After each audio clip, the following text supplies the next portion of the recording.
So, theologically speaking,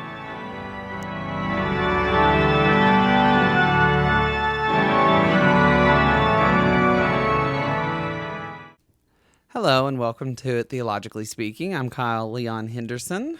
and I'm Father Ian Elliott Davis. And today, this might be the episode I'm most excited about that we've ever done, because this has just been an area of fascination for me since childhood. And, I think every Christian, and maybe non-Christians too, are just fascinated by this. We're talking about angels and by extension, archangels. And we'll get there. But so they feature in not just the Christian religion either. In Islam, there are angels, and in Judaism, certainly as well, and in other religions. So we'll just start with, what is an angel? An angel is, the word is angelos in Greek, which means messenger. It's very simply and straightforwardly a messenger, a heavenly being who brings messages from God, as in the Archangel Gabriel when he comes to the Virgin Mary to tell her that she's going to give birth to God's Son. And so I guess just to kind of wrap your head around it a little bit, angels are messengers of God, and so they live in heaven. Is that an accurate thing to say? Now, the thing is, we think in certain dimensions, don't we? We think in the time-space continuum. Well, angels are angelic beings, and they inhabit eternity. They don't just inhabit our time and space. So to say, do they live in heaven? It's a rather unusual way of speaking about angels, because they are supernatural, they are out of the ordinary, they are supranatural as well. So they are beyond the limits that we exist in. So they impinge on us. So would it be more accurate to sort of relate them more to the Holy Spirit rather than, say, someone who has died and gone on to the eternity? Surely. That would just be an easier sort Angels of way to wrap your head around are not it. people. Angels are not people who have evolved into angels. Angels are a separate and independent species, if you like. So we will never die and go to heaven and become an angel. No, that's not the way that the classic Christian tradition has understood angels, or indeed what happens to human beings when we die. Generally, the classic Christian understanding of when we die is that our soul, which is part of us, mind, body, spirit, soul, is our complete unity. And at death, those are diminished in some way. The physical part of us dies and decays, whereas the eternal, the soul, the spirit, lives on. Now, and moves into a different dimension of being. And that's the dimension that angels inhabit. So, in essence, angels have nothing to do with our journey. For that purpose, reference back to last episode, we are on our way to hoping to become saints. Right. Period. Yeah. So angels, was there always angels, or do we know when God needed angels, wanted angels, yes, developed angels? There are all kinds of legends that trace the history of the three main archangels that we know of from the Holy Scriptures are Michael, who is the warrior of God. He leads the hosts of heaven, the legions of heaven. And he conquered Lucifer, who was an angel of light to begin with, but was jealous of God and was had great pride and felt that he wanted to rule heaven. So there was warfare in heaven according to certain parts of Scripture. And then there's Gabriel, the messenger of God, and Raphael, who's the healer of God. He brings healing. And those are the three main archangels. So there are 12 archangels in total.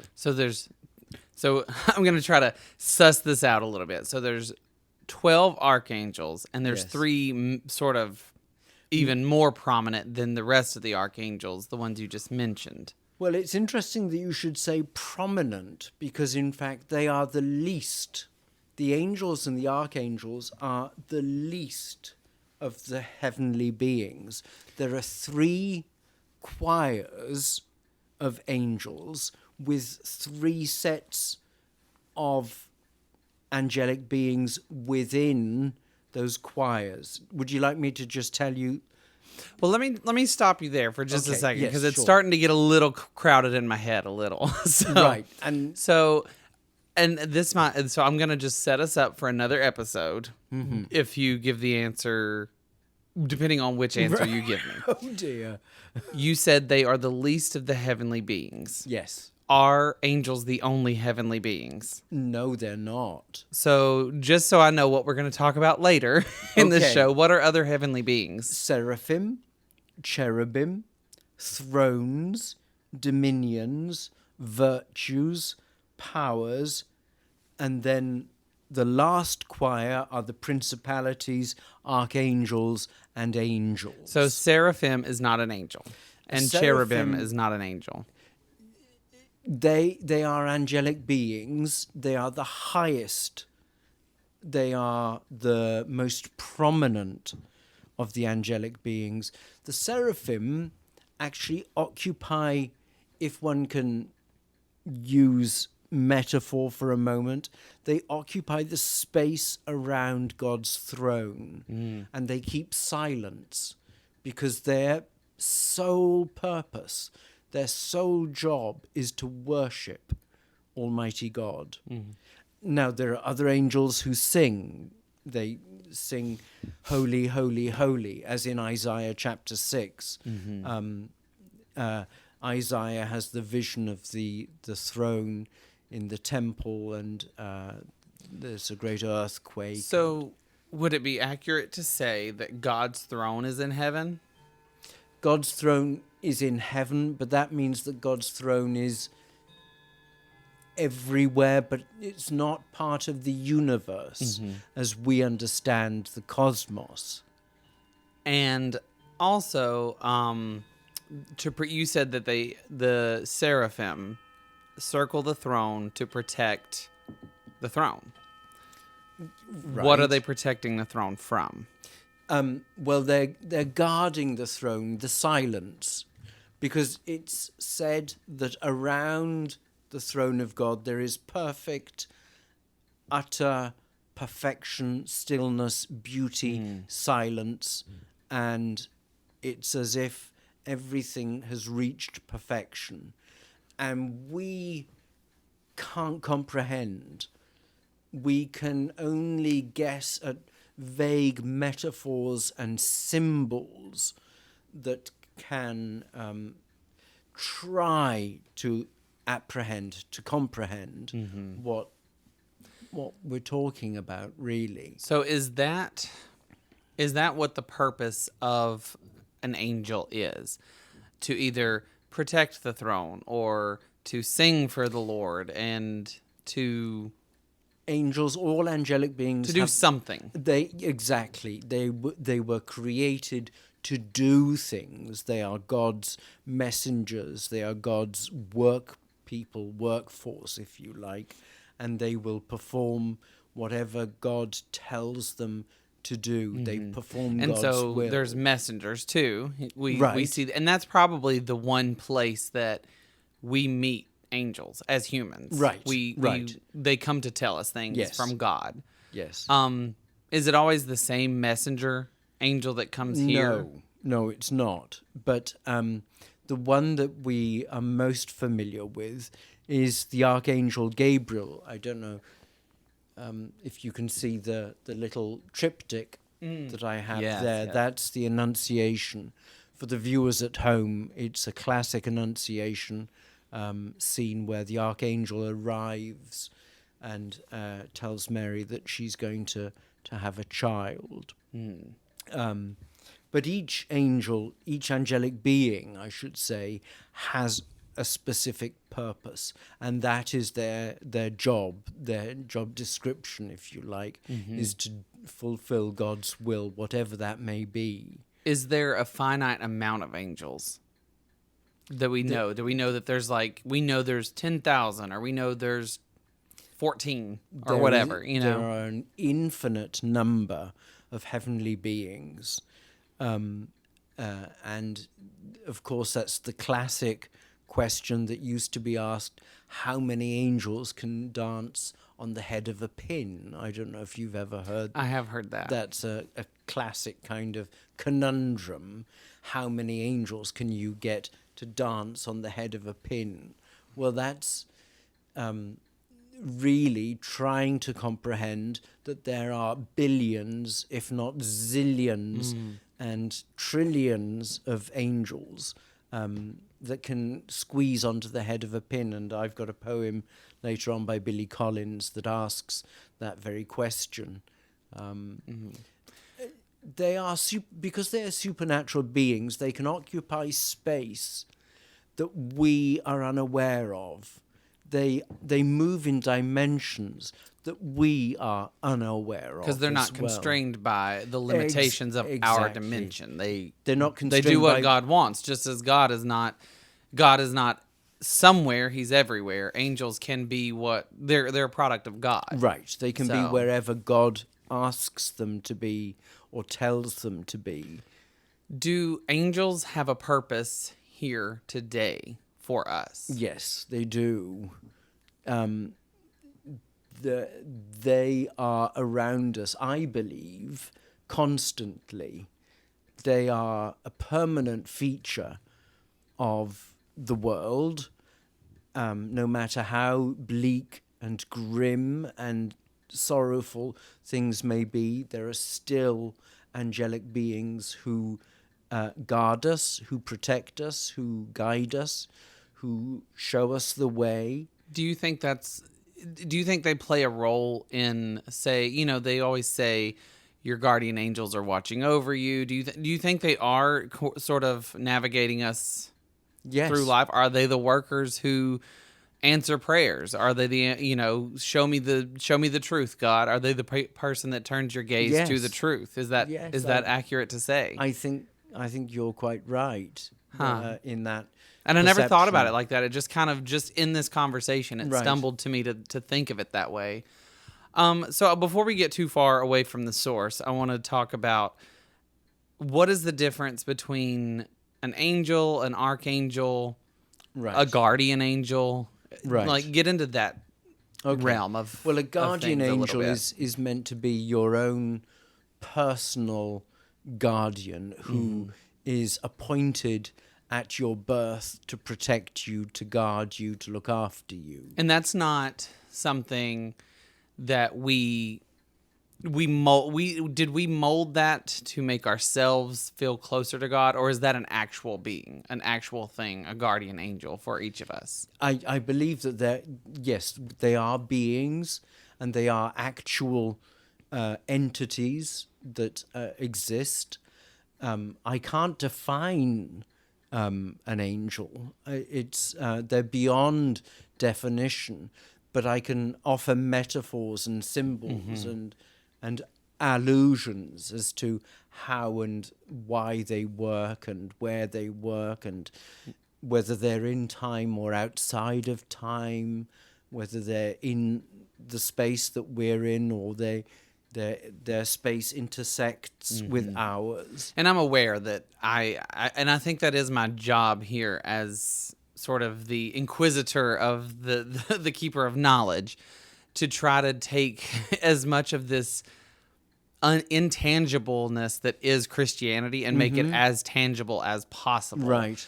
And maybe that is not correct, but maybe it's not focused on the right thing, but I think we're getting somewhere with that. I think to always expect to be surprised is one of the keys to comprehending what we're talking about. And that's true for faith in all shapes, forms, and sizes, but especially when it comes to the angelic beings. To expect the unexpected, to always be prepared to have one's vision enlarged and one's horizons extended. I think that's vital for every Christian and for every human being, actually. And I've just had a conversation with my mother, and my mother had a vision of an angel. Oh, did she? Just a couple of months ago. And my mum slightly took my breath away, because I've encountered angels myself, but not in the way that my mother had an encounter.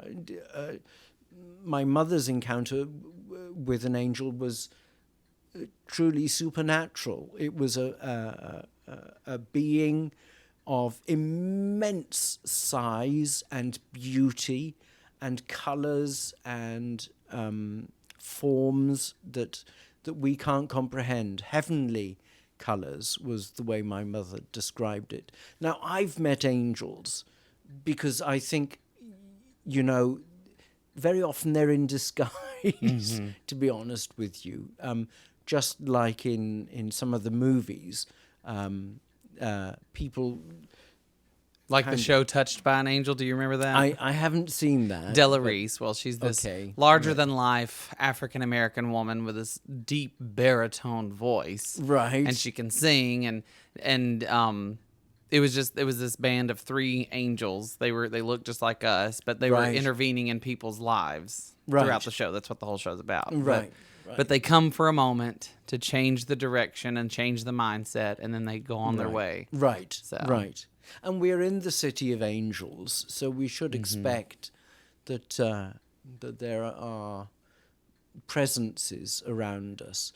And just as there are presences of good and graciousness and joy, there are also there are the opposite as well, and one only needs to drive on the freeway for 20 minutes to realize that there are people around who are very angry, who are very impatient, who are unable to control their tempers, and that just makes me realize that the world is a mixture, a true mixture of every color, shape, size, and feature. So, I want to try to suss out what the archangels. I want to go back to them for a little bit. Sure.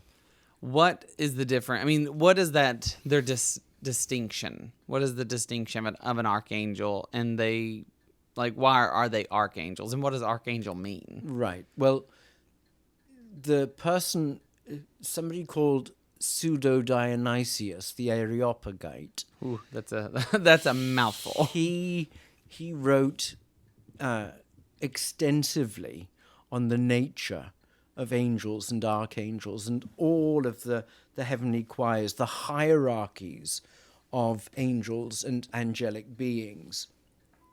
And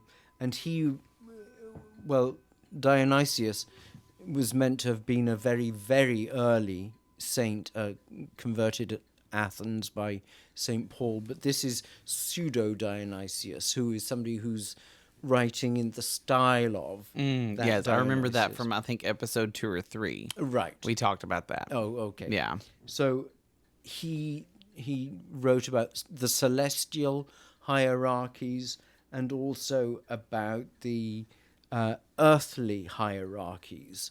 And he saw that each being had a place within a hierarchy, within an ordering, with God is obviously at the top, and descending through the seraphim, the cherubim, the thrones, the dominions, etc., all the way down to the angels and the archangels, who are the two who interact with humanity.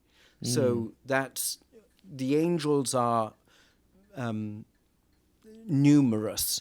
The archangels are 12 of them, and they are the ones who immediately interact with humanity.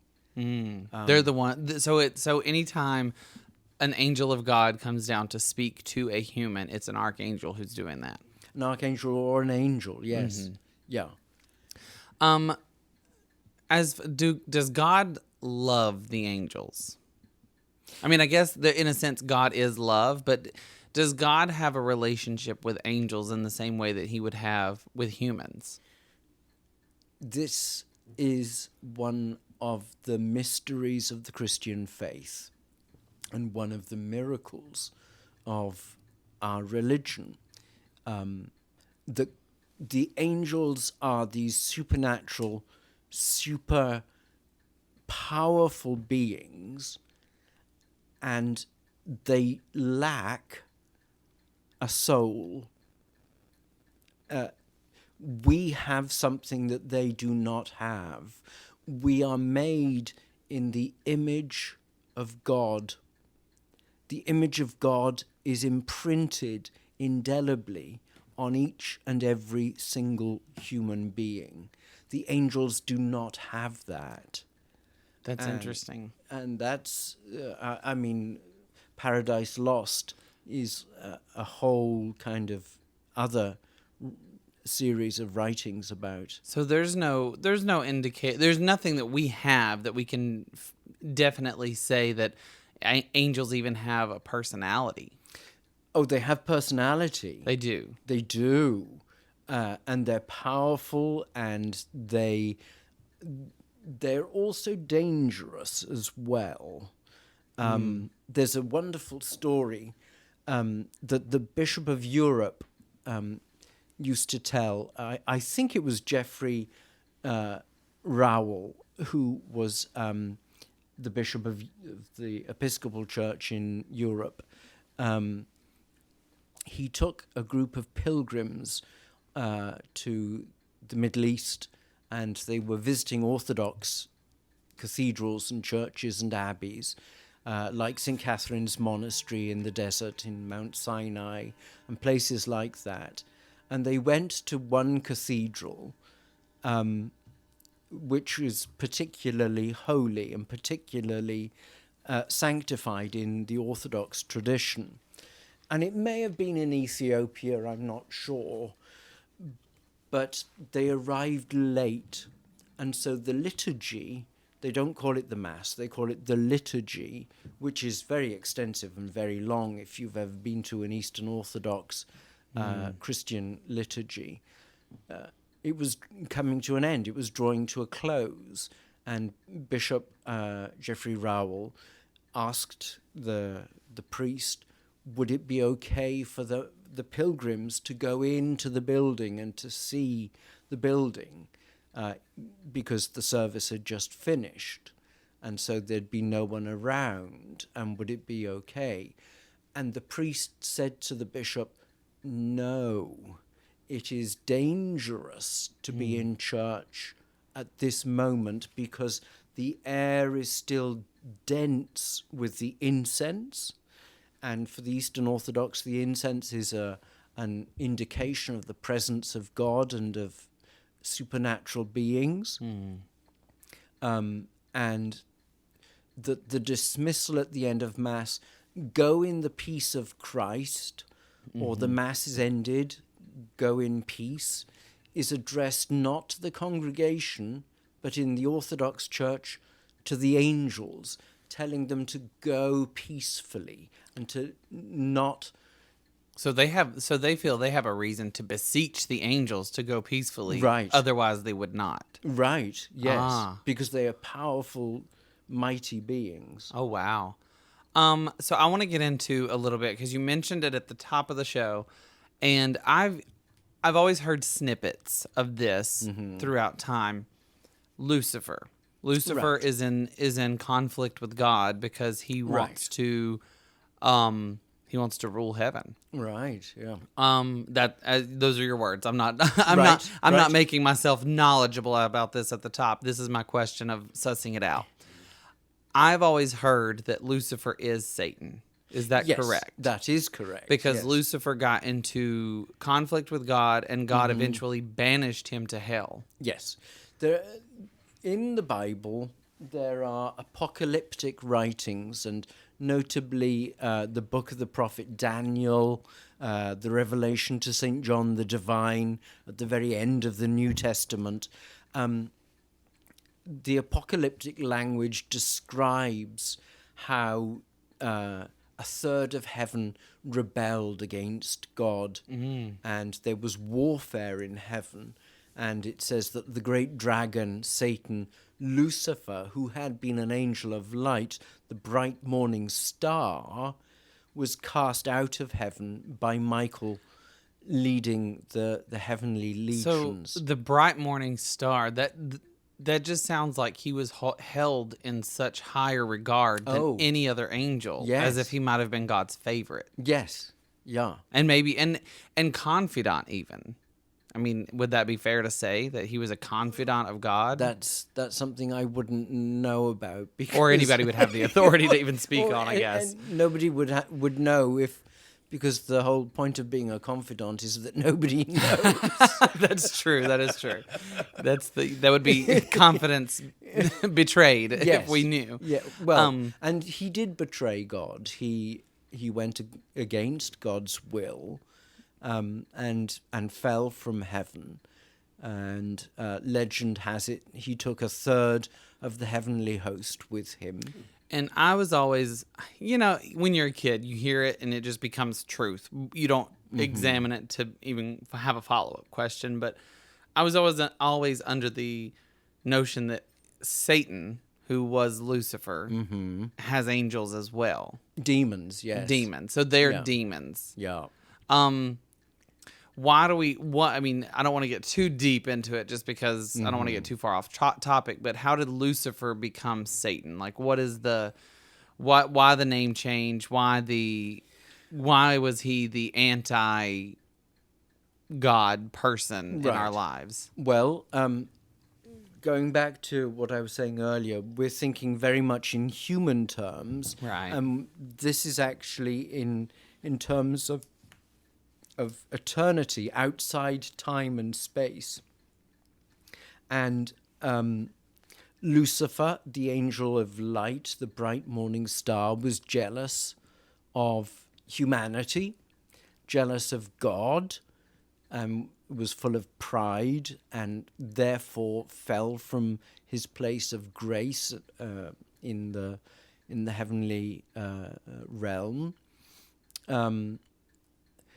And becomes Satan, which means the adversary. Satan is the person who opposes God's people and God's will. It's interesting, though, having said that, in the book of Job, which is wisdom literature, it says that God and Satan are in conversation one day. And and Satan says to God, you see, your servant Job, he only worships you, he only loves you because he's so prosperous and so wealthy and has so much to give thanks for. That's the only reason he worships you, God. And God says, you can put him to the test. Try his patience. See how far you can go. And so Satan, the adversary, tempts Job in numerous ways. With the permission of God. With God's permission. Seemingly. Seemingly. Though this is wisdom literature, so everything is not quite as it appears at first sight. And his family are all killed. And he has 3 friends, Bildad, Zophar, and Eliphaz, as far as I can remember. I think that's their names. And they're Job's comforters, who, of course, bring no comfort at all to poor Job. But at the end of the book of Job, he is vindicated because all the way through he's refused to either curse God or deny God his rightful place as the Lord God of hosts, as the King of heaven. And so he remains faithful to God and regains all of his prosperity and wealth at the end. Yeah. It's wisdom literature. So, and just to wrap up on the Lucifer, Satan, Right. you know, notion, the fall from grace that Lucifer experienced, was that before? Because that's where I get a little confused, because you said he's jealous of humanity, but then when we come to the very first humans, Adam and Eve is tempted by the serpent. Is the serpent Satan? Now you've caught me, because these are incredibly complicated questions. Because humanity started with Adam and Eve. Right. So Lucifer would have to be in heaven to be jealous of humanity. And we're not talking literally about Adam and Eve in a garden with a serpent. I mean, it says actually that it's a beautiful, that this creature is the most beautiful, the most cunning of all the creatures in the garden. And it comes to Eve and tempts her. Gotcha. Now, yes, I suspect that is an incarnation of Satan. Yes, but in terms of time scale, which happened and when and in what order, all of this is legend and myth. When I say myth, I don't mean that it's not true. I mean that it's got a deeper truth than just historical fact. Right. I mean, we talk in metaphor all the time. You know, we say that on the 4th of November, whenever the election of the president of the United States is it the 4th of November? It's a Tuesday. It's the first Tuesday of every November, so it always changes. But 4th, 5th, 6th, it can be around that first week. And we would say, you know, if there was a landslide victory for a candidate, we'd say, and the clock struck midnight for the loser, you know, it was kind of the end of the game for him or her. Depending on one's political allegiance, of course, which we're not going to get into today. Exactly. No.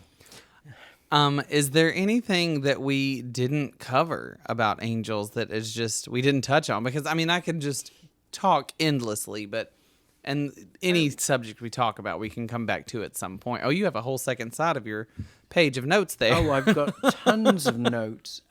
Just about the number of times that Michael appears 4 times in the Bible, in the book of Daniel, in the Epistle of Jude, in the book of Revelation, as an apocalyptic and apocryphal character. He's a warrior. And Gabriel and Raphael appears in the Apocrypha with Tobit. And there's a fantastic novel by Sally Vickers called Miss Garnet's Angel. What an appropriate name, Vickers. Yes. And it's actually a stunning novel that describes very ordinary, down-to-earth events, but in the most incredible supernatural way. Sally Vickers, Miss Garnet's Angel. That's a novel that I read quite some years ago and made quite an impression on me. But I do have a poem. Yes, please. By Billy Collins, written in about 1991, and Billy Collins was the poet laureate. and it's called Questions About Angels. And of course, just the background is there's always been arguments since medieval times about how many angels could dance on the head of a pin, and how many angels can you cram onto the head of a pin. So Billy Collins says, of all the questions you might want to ask about angels, the only one you ever hear is how many can dance on the head of a pin. No curiosity about how they pass the eternal time besides circling the throne, chanting in Latin, or delivering a crust of bread to a hermit on earth, or guiding a boy and girl across a rickety wooden bridge. Do they fly through God's body and come out singing? Do they swing like children from the hinges of the spirit world, saying their names backwards and forwards? Do they sit alone in little gardens, changing colours? What about their sleeping habits, the fabric of their robes, their diet of unfiltered divine light? What goes on inside their luminous heads? Is there a wall these tall presences can look over and see hell? If an angel fell off a cloud, would he leave a hole in a river?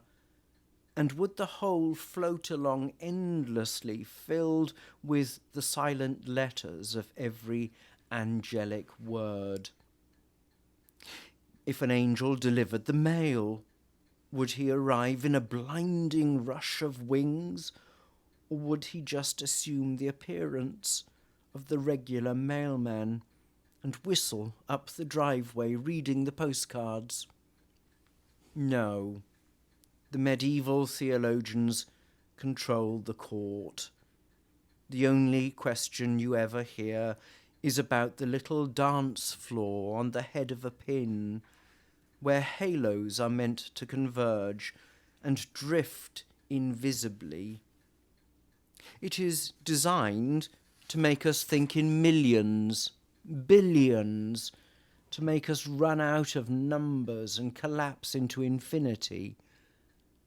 But perhaps the answer is simply one.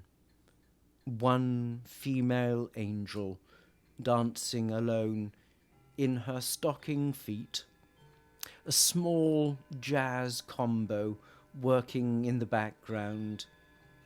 She sways like a branch in the wind, her beautiful eyes closed, and the tall, thin bassist leans over to glance at his watch, because she has been dancing forever, and now it is very late, even for musicians.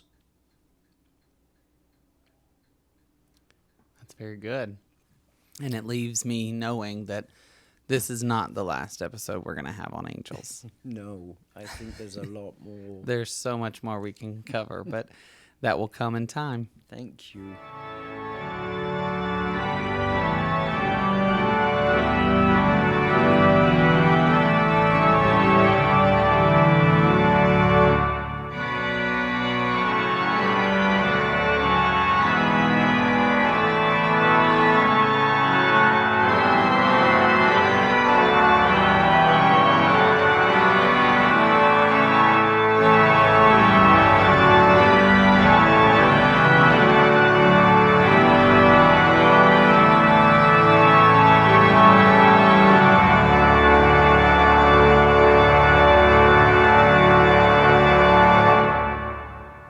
Theologically Speaking is a production of Church Nerds Productions. Executive producers for the show are Jeffrey Clark Tosca, Father Ian Elliott Davis, and Kyle Leon Henderson. Associate producer is Ed Tosca. Editors for the show are Kyle Leon Henderson and Jeffrey Clark Tosca. Music for this program is provided by Dr. Jeffrey Parola and the choir at St. Thomas the Apostle Hollywood. We would also like to give a special thanks to Louie for all the loving licks on the knee under the table while we produce this show. Visit St. Thomas the Apostle Hollywood Facebook page for more information on the show, and don't forget to follow us on Instagram at St. Thomas Hollywood.